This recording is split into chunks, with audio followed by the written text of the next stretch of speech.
السلام عليكم. يلا نقول بسم الله الرحمن الرحيم ونعمل مع بعض اجمد صينيه بطاطس بالفراخ. اهم بقى من صينيه البطاطس ان احنا نتجمع على ترابيزه واحده او سفره واحده او طبليه واحده، مع اني ما بقاش في طبليات زي زمان، بس اللمه اجمل من الاكل نفسه. يعني لو انت حاطه فول وجبنه وفلافل بالاسكندراني وقاعدين بتاكلوا كلكم مع بعض، هتبقى زي العسل، اجمل من انك تقعدي تاكلي لوحدك خروف مشوي مثلا. فاهم حاجه انك تجمعي ولادك وتتغدوا مع بعض او تتعشوا مع بعض، لازم يبقى فيه لمه في البيت، نرجع زي زمان كده اللمه بتاعتنا اللي احنا افتقدناها دلوقتي. هاتوا بقى الكبه، وقطعت 4 بصلات كبار و3 طماطمات كده وقرنين فلفل رومي. عايزه تعملي سبايسي اعملي، بس انا حطيت رومي عشان احنا ما بناكلش حاجه حراقه يعني. هضربهم بقى ضرب ناعم كده في الكبه، وبعدين زي ما انتم شايفين كده ضرب ناعم خالص. انا عايزاهم ناعمين علشان هدخلهم في انسجه الفراخ. وكان عندي كيس صلصه انا مفرزاه، هنزل بيه برضو على الخلطة الجبارة دي، ريحتها جبارة، ريحتها جميلة جدا، بصل وطماطم وفلفل رومي او سبايسي زي ما انت عايزة. هنا الصلصة اللي انا كنت مفرزاها كان في حتة كده صغيرة نزلت بيها.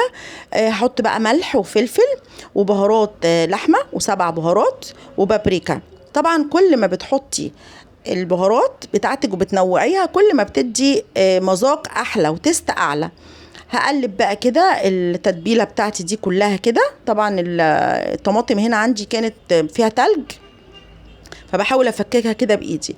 طبعا الفراخ مغسوله كويس جدا ومنقوعه بليمون، وما بحطش خل. الخل خلي بالنا بيزود الزفاره، فانا عصرت ليمون وغسلتها كويس.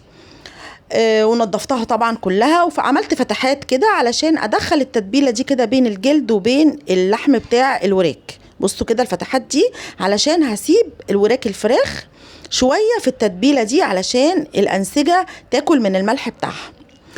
طبعا ما ننساش واحنا بنعمل شغلنا زي ما احنا متعودين بنصلي على الرسول طول ما احنا واقفين في المطبخ، وبنسبح وبنستغفر وبنحمد ربنا على كل نعمة ربنا بيديها لنا. وما ننساش ندعي لاخواتنا في غزة، ربنا يطعمهم يا رب من جوع ويأمنهم من خوف ويرحم شهدائهم ويشفي جرحاهم، اللهم امين يا رب العالمين. كده حطيت كل التتبيلة في كل الفراخ زي ما احنا شايفين كده بين الجلد واللحم، وهسيبها كده لغاية لما اقطع البطاطس. بصوا الجمال، التتبيله ريحتها حلوه قوي. يعني انت ممكن من غير بطاطس تعمليها كده في الفرن، طعمها بيبقى تحفه. دي طريقه مش معتاده، المعتاد بتاعنا ان احنا بنقطع البصل ونطحنه بالملح والفلفل وبعدين نحط عليه بقيه المكونات. هقطع بقى البطاطس، عندي هنا كيلو بطاطس، هقطعهم كده قطع بس سميكه شويه علشان انا هحطها في الفرن، فعلشان البطاطس بتستوي بسرعه فهقطعها قطع سميكه علشان ما تتهريش مني وتاخد الوقت اللي هيستوي فيه الفراخ زي ما احنا شايفين كده. بصوا بالراحه كده هقطعها. نصلي على الرسول عليه الصلاه والسلام ونقول الحمد لله الذي انعم علينا بهذا. بصوا كده سمكها قد ايه. هجيب بقى صينيه وهنزل بالبطاطس وهحط نص التتبيله اللي فضلت على البطاطس زي ما احنا شايفين، لونها روعه وريحتها تحفه حقيقي يعني. هقلبها بقى كده عشان يدخل فيها كل التتبيله زي ما احنا شايفين كده.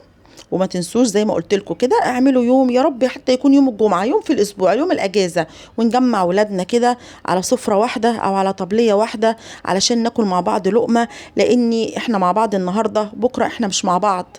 احنا 3/4 دلوقتي اهالينا مش موجوده. ربنا طبعا يخلي كل اب وكل ام ويرحم كل ام وكل اب اتوفوا.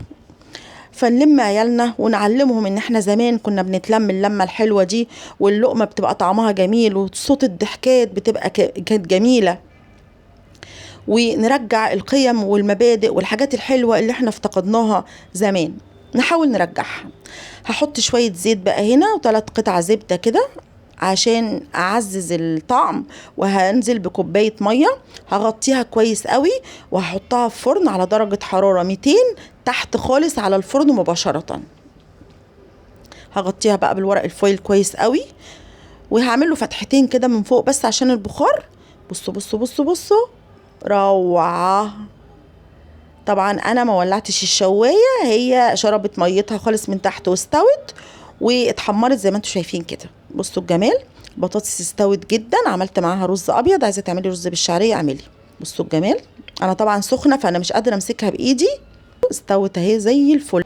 جربيها هتعجبك، والف هنا وشفا على كل اللي كل منها، والف هنا وشفا على كل حد بياكل عندنا لقمه. سلام.